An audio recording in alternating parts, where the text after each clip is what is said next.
my own head off. How often do you get to do that? You know? So yeah, I think Maniac was the best one. But didn't I do it when I did it in Dawn of the Dead, Maniac, Prowler? Is that it? Well, three-head explosion. Creep Show. Creep Show? He puts a shotgun to his head. Oh, I blew Stephen King's head off. But that wasn't as spectacular as Maniac. Anybody else? Yeah. What's your favorite part about running your school? What's the favorite part of running the school? You know, graduation day, when I'm sitting there, and there's like 40 people with caps and gowns on, and they're now special makeup effects artists, you know? I remind them of that, and that makes them feel pretty good, you know? But then, you know, they're gonna walk out the doors and find a career. That's the hard part, you know? But that's my favorite, I think. Actually, two things are my favorite. The day they arrive, when they spend their first day with me, you know, and then the graduation, watching those people having gone through 16 months of training. Anybody else? Well, oh, go ahead. What's your favorite movie that you've worked on? What's my favorite movie that I've worked on? It's kind of hard to beat From Dusk Till Dawn. Yes.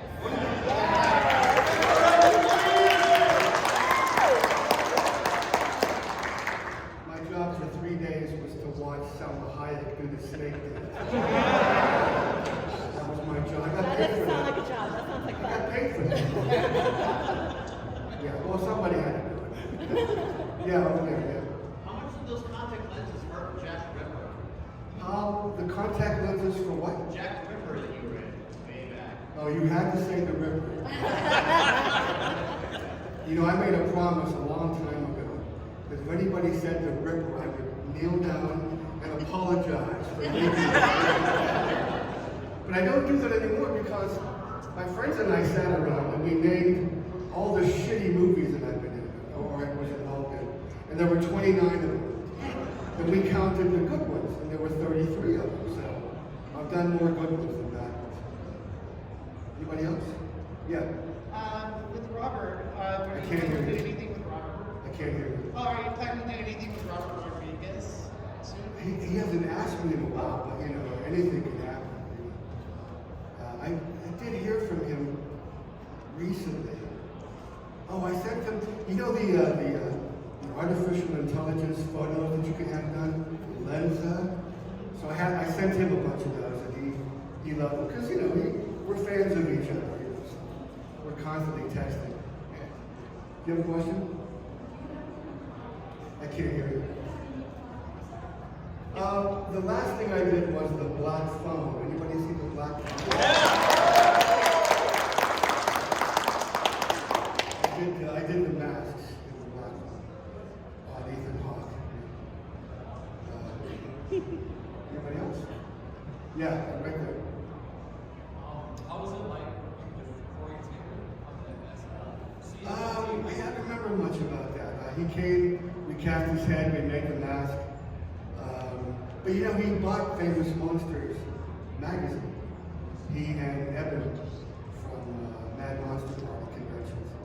And they want to redo the cover of the first Famous Monsters. You know, it's Frankenstein and the model. And I redid it with Forrest Ackerman in the model. So now they want to do it with Corey Taylor and something. So I'm looking forward to doing that. Did you have a question? Yeah, how involved were you From Dusk Till Dawn, and who came up with the character Sex Machine? How involved was I? Isn't that like a James Brown song? He says Sex Machine? I'm sure that's where they got it, you know, because Clinton, you know, he wrote that. How involved was I? I was there for 10 weeks. For the whole shoot. That was the most fun I've ever had, really. Simply because of who I got to hang out with. George Clooney, nicest guy I've ever met. Salma Hayek, of course. Quentin Tarantino. It was just a blast. You know, shooting in, it wasn't Mexico, we were in Hollywood. They built the titty twister. Titty Twister, At yeah. the beginning of the desert, you know, so that was great. And it burned down. I had to rebuild it. Anybody else?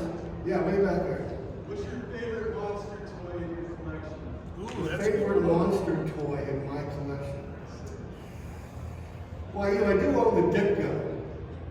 Yeah. It took a year of begging, but they finally sent it to me. Favorite toy? I don't know. You know, my action figures are full size. I got a full size creature from the Black Lagoon in my garden, Frankenstein in the theater, Alien. I got an Alien, Predator. So it's kind of hard to pick a favorite. I don't know. I guess it'll always be Frankenstein. It's just so thrilling to have that icon in my house. But yeah, way back there. Is there something that you have never Wait, what's on your chest there? Oh, Can everybody see her chest? super handsome man. I don't know. My husband's made by Tom.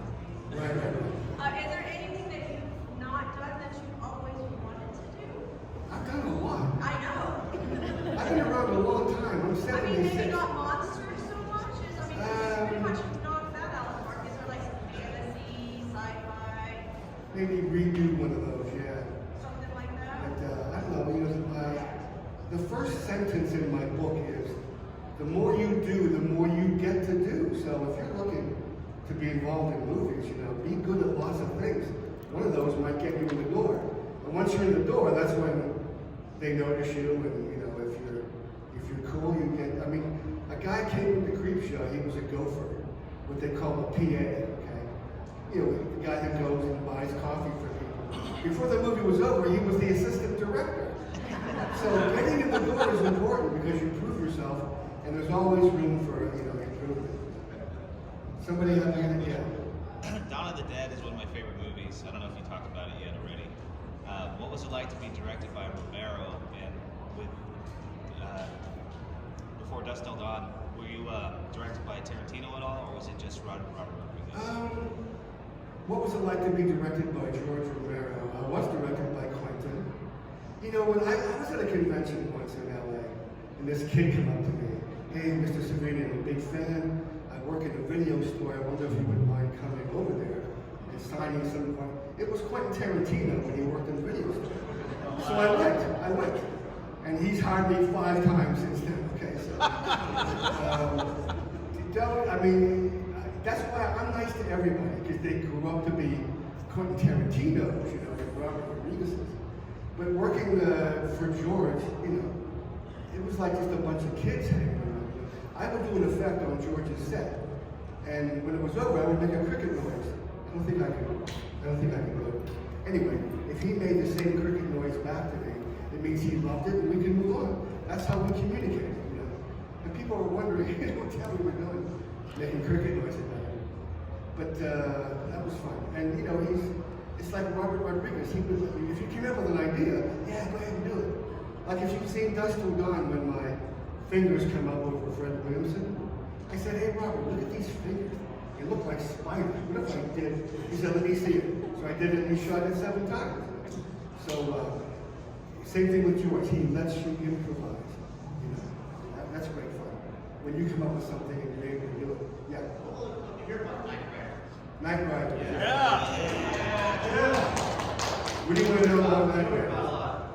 Well, it's the greatest summer I've ever had. You know, I got fencing, riding motorcycles, you know, wearing armor. You know, to me that was a dream come true, because I really think I'm born in the wrong century. I should be wearing a cape and riding a horse and carrying a sword. Although the bathroom wasn't very good back then. But, yeah, so Night Riders was like reliving a dream. Anybody else? Yeah. Do you have any other zombie effects idea in particular that didn't make it to Day of the Dead? Do I have any zombie ideas that didn't make it? Yes, quite a few actually. But I'm not going to tell you them. Because you'll steal them and use them in some movie. And I've got meetings in March in Los Angeles with Ryan Fuller. You know who that is? Yeah.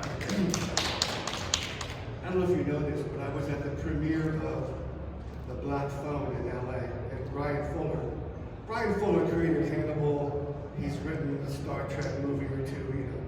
Anyway, he was sitting behind us, and after the movie, we walked outside. We did a picture together. The next day, he posted, I met Tom Savini last night. But I didn't tell him that seeing his photos in Fangoria growing up made me gay. Look at the shirt.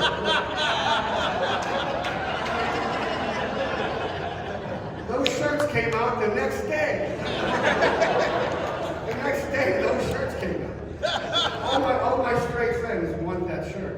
Anyway, I've got a meeting with Brian Fuller coming up. He's doing a Friday the 13th TV series. Yeah.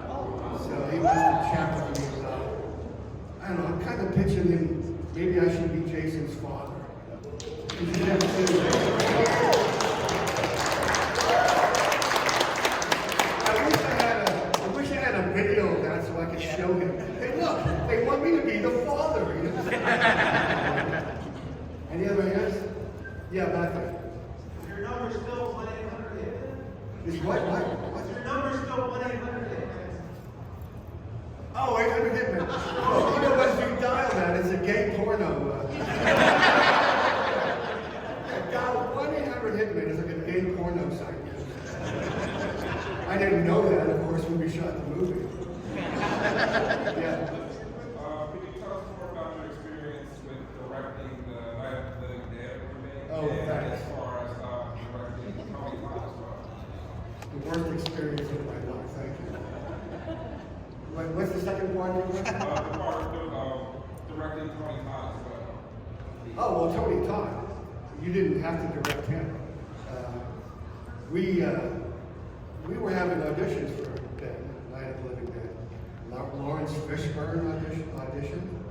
A guy from ER. I can't think of his name. Yeah, Eric Lasalle. He auditioned. And then we were done with the auditions. It was over. And Tony Todd showed up and he said, hey, I'm here for the audition. Well, it's over. And he grabbed me by the lapels and put me against the wall. And he said, you have to read it. Okay, great. So we gave him the script and he walked outside for 5 minutes. He came back in without the script, knew all the lines, and produced tears. This is it, I closed the book, that's it, we got that. Because I didn't want Lawrence Fishburne or any of those. I wanted somebody who looked very much like Dwayne Jones. And he knew Dwayne Jones, okay? And that's how he knew all the lines, without really, having to remember them. So he was easy, all you gotta do is point a camera, and, you got that. Very little directing going on there. I told him he had one untrue moment. When he's in the basement, everybody's gone, the doors are locked, he finds the gas key, the gas pump key, he's got a cigarette in his mouth, and he starts laughing. But he spits the cigarette out to continue laughing. I said, no man, you wouldn't have done that. Just let the cigarette do whatever it wants to do. You're not gonna do it anyway, so that's his only untrue moment. If you see him, tell him. Anybody else? Yeah. Can you talk a little bit about working on the Hong Kong film back in 1982? Till How you got death involved do in me that? scared. Yeah, the film I did in Hong Kong. You know what I did? I just brought all the creep show props over, and we used them in that movie. We created some new stuff, But that was their filmmaking was very primitive. If they wanted smoke or fog, they would build a fire in the wastebasket and put a lid over it. And then take the lid off and let the smoke fill the room, Very primitive, so and we had an interpreter. I sent him out for some super glue. He came back with a case of rubbers. And he was the interpreter. Who asked me about Quentin? You asked me about Quentin. Anybody see Django Unchained? Well, I had long hair down here, I had a beard, I was the guy who handled the attack dogs, if you've seen the movie. And you might not recognize me from the movie, but because I had hair and beard. So the first day I got there, I had to have a 15-minute session with the dogs. The animal trainer was teaching me how to do stuff with the dogs. He would say to the dog, stand up, walk over there. Like the dog understood English, he did everything the guy said. He said, okay, now I'm going to make him go crazy, and I want you to hang on to him. So he did this, and the dog dragged me 30 feet into the swamp on my knees. I could, it was like holding a car back. So finally I was able to brace myself and I was able to hold the dogs for the scene in the movie, okay? But the guy next to me was supposed to say, like Leonardo DiCaprio pulls up in the carriage, and Leo says, "Shut these dogs up, I can't hear what I'm thinking." And this guy is supposed to say, "Here's the leashes." But he starts screaming, "Fuck!" And look, the dogs are attacking him. They tore his pants off, they bit him on the ass cheek, they grabbed him, they dragged him to the ground by his ass, okay? Quentin called lunch, okay? So we all went to lunch. After lunch, the guy came back with a new wardrobe on, and we did the scene again. And this time he was able to say, "Get these dogs out of here." He hands me the leashes. Well, I grab the leashes, and now the dogs have attacked me. I got a dog on this arm, a dog on this arm. But I didn't stop until Quentin yelled, "Cut," okay?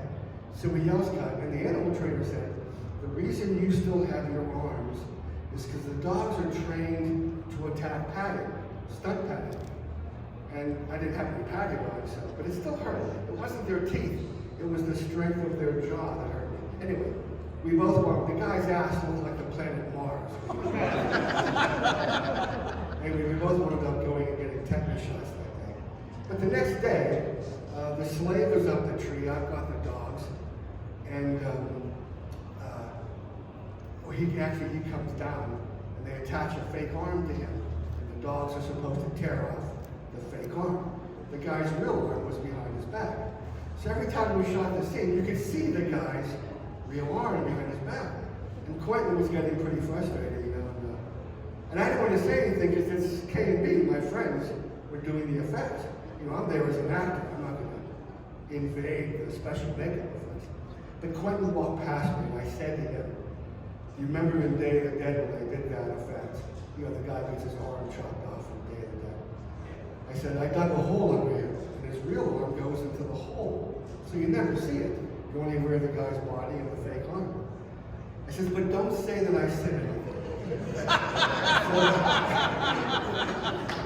He goes back to the set and he says, "Why don't you guys dig a hole under him?" Blah, blah. He got some resistance, but they did it, and it worked beautifully. He did 9 takes. It was beautiful. The dogs tore the arm off. So I'm standing there. I don't know, about 5 minutes later, Quentin comes by, and he puts something in my hand. And I look, and it's $5. He said, "We have a policy on my set that if somebody from another department solves some other department's problem, you're the $5 guy." You know? So I was the $5 hero that day. That's kind of what it's like on the Quentin Tarantino set. Now the next day, they have it's about this big. They have this big poster board down there, and it's a swamp. The only hard ground was like 2 or 3 feet on either side of the dirt road. But they brought this big poster board out because I don't know how they do it, but if you fall asleep on a Quentin Tarantino set, they inflate this big purple penis, and they put it in your face and they take a picture. So I had fallen asleep on the Tarantino set, but lucky for me, I fell asleep forward, and the penis was back here. So they brought this big board out with all the pictures of people who have fallen asleep to ceremoniously add me to the poster. So that's kind of what it's like on a Tarantino set. So yeah. Can you tell us about your experiences in working on The Burning? The Burning, my experiences on The Burning. There's some good stuff in The Burning. Yeah, it's a good movie. I think, no, that was Tony Mayo, a British director, yeah. Well, that was just typical, me killing teenagers in the woods. That's what I did for 10 years. I did so many of them. Yeah, go ahead. Can you talk a little bit about the industry and materials of effects from back in the days to now? Wait, say that again, about the effects of what? Can you talk a little bit about the materials? Oh, the materials? Yeah. Well, back then it was foam latex, and now it's silicone, encapsulated silicone. The materials change, but the science is the same. Yeah. Is And that's what we teach at my school. Was it more enjoyable to work with the older materials or the new materials? No, it was harder. Yeah, I wish I had CGI back then to cover the edge or high days. I like CGI when it's done well, But they haven't conquered certain things, CGI. Yeah, go ahead. So, being the only returning character in the Dead series, you played Machete in The Land of the Dead, and you also played a different character, Machete, in the original Dawn of the Dead. Was that being part of the makeup and part of the stage effects? Was that your idea, or was that George Romero's idea? No, it was George's idea to put me in Land of the Dead as the character I was in Dawn of the Dead. I'm the only person who's played the same character in more than one George Romero Dead film. Because when I came back with big baggy eyes, like I was, and Greg the guitar did the makeup. I said, Greg, why do I have these big baggy eyes? Well, you landed in the fountain. Yeah, but I didn't stay there for a year. I'm sure I came right out of the fountain. He thought I should be puffy because I landed in the fountain. But anyway, it was great fun because I got to be Blaze again and Land of the Dead.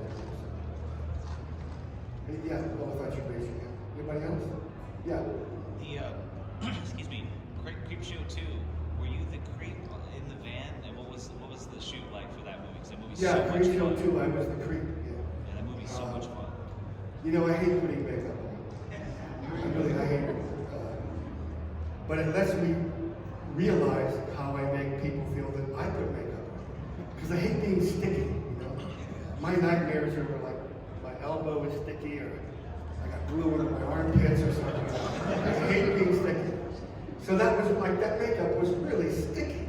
So I insisted, the only way I'm going to play this part is when I'm done, I walk into a trailer, it's torn off, and I take a shower immediately.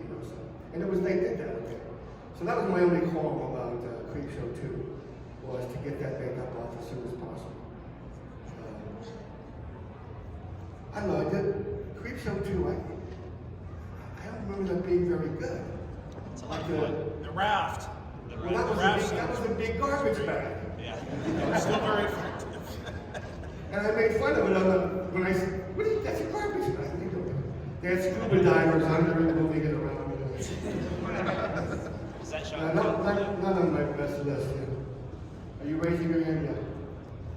All right, any director you would really like to work with and you haven't worked with previously? Sure, there's so many. Spielberg.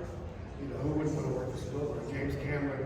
A long time ago, before they did the movie Galaxy of Terror. Yep. You know that movie? Okay. They called me when I do the effects on it. This is in LA, Roger Corman. I'm in Pittsburgh. I said, yeah, well, what's your offer? They said, we can give you like $500 a week. I was making 80 grand, a movie. So I turned it down. Now that's the biggest mistake of my life. One of the biggest mistakes of my life. Last night I went to sleep thinking of the biggest mistakes in my life, and that was one of them. Because I would have got to work and meet James Cameron, because he was the second unit director of that movie. My life might be different today if I had chosen to do that movie. Anyway, don't ask me about the rest of the list. There's been quite a few mistakes. Anybody else? Yeah, go ahead. Do you have a favorite effect that you had to kind of improvise day of or pull together last minute? Favorite effect that we improvised? Well, almost all of Dawn of the Dead. I mean, 80% of Dawn of the Dead are things that I came up with and not in the script. And that's great fun when you get to do something that, but that's like, well, how great it was to work with George. He would let you improvise. So most of Dawn of the Dead is the answer to your question. Yeah. How did it feel killing off Jason in the final chapter? How did it feel? How did it kill to fear Jason?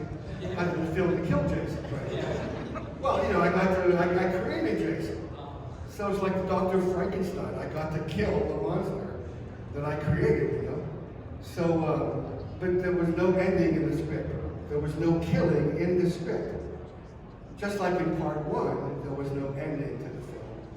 In part one, I suggested, why can't Jason come back? The whole reason the canoe scene is in there is I said, because I had just seen Carrie. You know, in the movie Carrie, at the end, the music comes up like the credits are going to roll any second. And that hand comes out of the grave. That scares the shit. I said, let's do that. Let's have, but Jason's dead. Yeah, but make it a dream. Because everybody seems to accept if you explain something was a dream. Okay, so that's why. So there was no death in part 4. And I said, how about Tom, Corey Feldman? He's like an amateur inventor. He takes apart a microwave oven and puts a reflector behind the shooter. And he has a variac that goes from 1 to 10. On 1, he melts a toy soldier. I said, why can't he get into a fight with Jason? Turn it up to 10, stick it in Jason's head, cook Jason's head from within, and have it explode. And the money guy said, no. Friday the 13th is about killing naked teenagers in the woods. Household influence. Okay, microwave is a household implement. So one of my crew guys was walking around with a machete from Dawn of the Dead on his head. I said, that's how we do it. We'll have Corey hit him in the head with a machete, but then he falls and slides down the blade. Boy, they love that. And the crowds love it. In fact, that movie is called The Final Chapter because they thought that was going to be the last movie. You know, we're almost at Friday the 13th, part 13 now. Yeah. But that movie made so much money, that's why there's going to be a Friday the 13th, part 13. Hey, thanks for wearing that shirt. That made the moment. Yeah. Yeah, go ahead. How did you land the part exactly in your everyday performance? How did I land the part exactly really making porno? Because George Carlin died. That was George Carlin's part. Now they're shooting in Pittsburgh. I live in Pittsburgh, so they called me and I did it. They made me have to look like my dad. My dad was 87 at the time. So that's how I got that. Carlin died and I replaced him. Awesome. Did you have much interaction with Kevin Smith directing you? Sorry? Did you have much interaction with Kevin Smith directing you on that one? Did I have a lot of interview with Kevin Smith? Yeah, because I told him how moved I was watching Chasing Amy. And that speech that Ben Affleck. He said, yeah, he sold that. I mean, that was the greatest speech about the definition of love.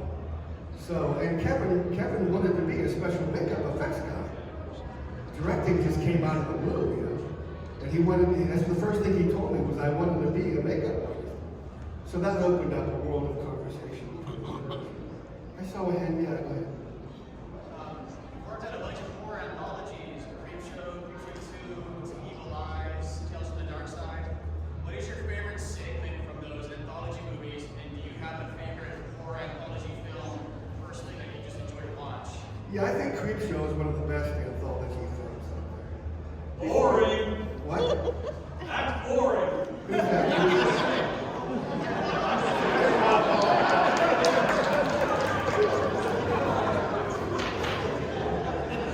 He's pissed off because I stuck my tongue out of it. What the hell are we talking about? My favorite, anthology, yeah. Creepshow. Did you ever see Dead of Night? That's like one of the best anthology films. The British state. And Dr. Terror's House of Horrors. That's another great anthology film. But my favorite episode, probably the one with Fluffy, you know, because I had never created an animatronic creature before. Fluffy was my first. So I called Rob Bottin and asked him, how do you do that? And he spent 2 hours on the phone explaining how to do an animatronic creature. And that's the only reason Fluffy exists, is because Rob Bottin told me how to do it. Yeah, you had a question over here. Yeah, way back there. I walked in a little late, so I apologize if you answered this already, but when you look back, is there an effect that you've done that you wish you could improve on now? And if so, how would you improve on it? Every single one I've ever done. I would Boring.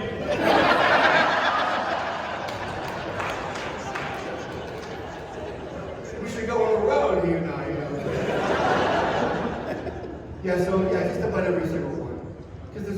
listen, if you're an artist, you're never done.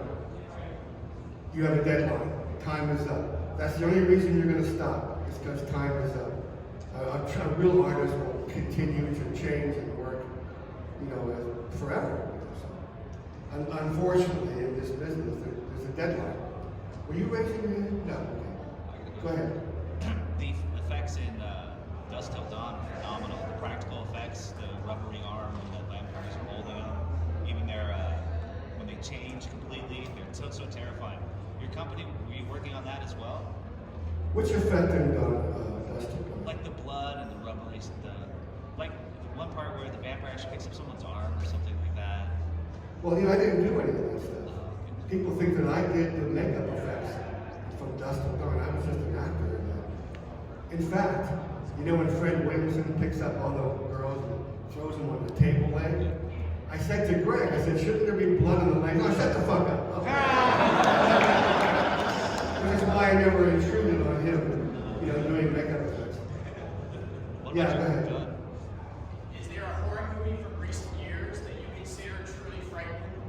Have there been any horror movies in recent years? You'll have to tell me if there was a good horror movie recently. I've seen some. Oh man, it really affects me when the movie is stupid, and there's so many of them. It's almost like, don't offend me. I mean, you're insulting my intelligence. Are you crazy? Asking me to believe this? What's a good example? Well, see, I can't think of one because I don't remember seeing a good horror movie lately. Well, The Black Phone was pretty creepy, that was, in fact, I said to somebody, I don't buy the fact that the little girl will let her father beat her like that. A little girl who says, Jesus, what the fuck is going on? Is not going to take a beating. But I met an abused woman who said, oh, no, you take it or it gets worse. So that made me believe, that scene again. But that's the only scene that bothered me in that movie. I didn't think it was real, but I was educated. Yeah. 5 minutes. 5 minutes, okay. A couple of last questions. Yeah, go ahead. How did it feel to be honored by this new generation with stuff like Lock and Key? That's funny, Lock and Key. Anybody see Lock and Key? Yeah. I got a phone call from one of my friends. Hey, Tom, I'm watching this show, and they're talking about it. Wait, there you are, okay? Because I was in the second episode. No, that was great fun. I mean, it's always an honor to be recognized. Well, that's what these conventions are about. The reason I love these conventions is this is where you get the appreciation. If you're on the set doing something, when it's over, sometimes the crew will applaud or the director will give you a cricket noise or something. But this is where you get the adulation. This is where the fun is. This is where you're like getting the applause from something you did without an audience. So anyway, long answer to your short question. Way back there, way back there. Is there any project, movie, show that you really want to work on that you never got that slip through your fingers? Oh, there's been quite a few. I was supposed to direct Pet Cemetery. And, no, but I thought Mary Cable did a great job with that, but I was up for that. Is that Quentin again? No, Quentin. Kane? No, okay. So that, I'm sure there's been quite a few stuff that I wanted to work on. But you're out there bidding. If somebody bids lower, they take a chance and go with them. I don't care. Wait, somebody got right there. I was going to ask a random question, but I was like, have you seen Shaun of the Dead? Like Shaun Dead? Have I seen what? Shaun of the Dead. Say it again? Shaun of the Dead. Oh, no, I love Shaun of the Dead. Have you seen it? And what are your thoughts on it? Oh, no, listen, Simon Pegg and I are great friends. I loved it. It was just a homage to us. It was brilliant. Somebody had a hand over. Yeah, go ahead. So, did you or did you not do any effects for the prom? Oh, I did all the effects on the prom. Okay, I heard that the audio came out. No, you're thinking of a movie Nightmare. called Nightmare, yeah. I've always denied doing the effects on Nightmare. I didn't do the effects on Nightmare, but I was there. I was there as a consultant. But they put my name on the poster with a box around it. Special makeup effects, Tom Savini. The guy who did the effects killed himself. Like 6 months after that movie came out. So that's why I don't acknowledge Nightmare. Somebody, Has there ever been a special effect that you ethically had a problem with, or you didn't want to do that they actually forced you to do? no, nobody forces me to do anything.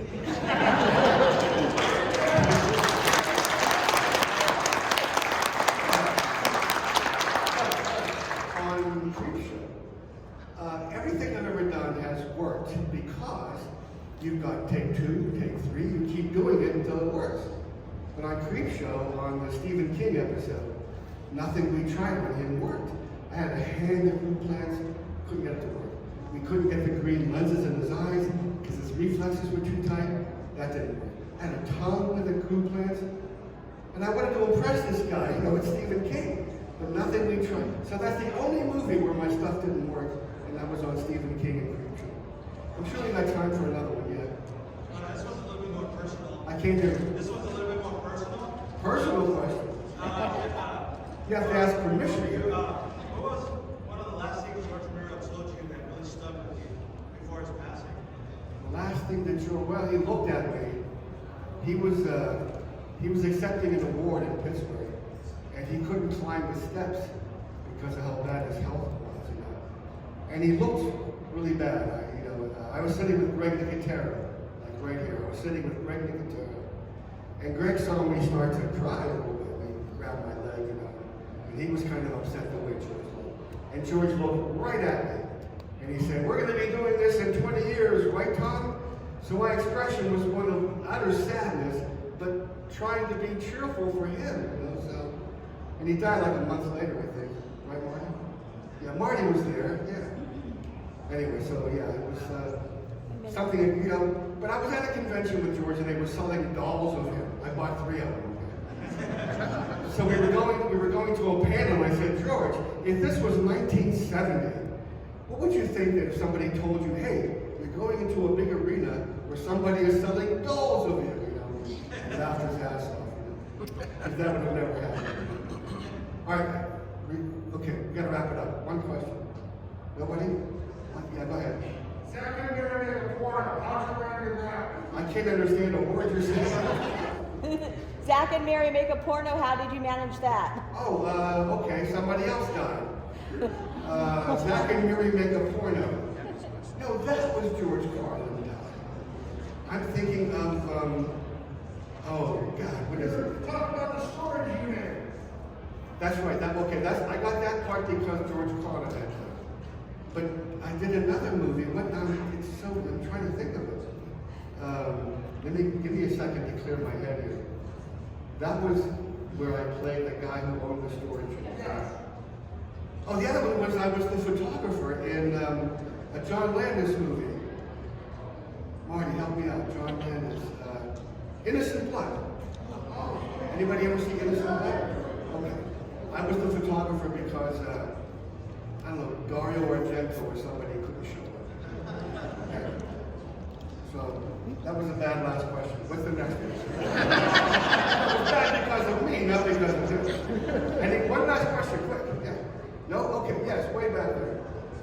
What was your favorite creation? What was my favorite creation that what? You created. Well, that I created. That's got to be Fluffy. Oh, no, I can't say that. Because they're all my children, you know. The grandpa makeup in Texas Chainsaw, Fluffy, Lizzie from Tales from the Dark Side. Yeah, all of those are my favorites. So we got to wrap it up. Right? Yes. Okay, hey, thank you.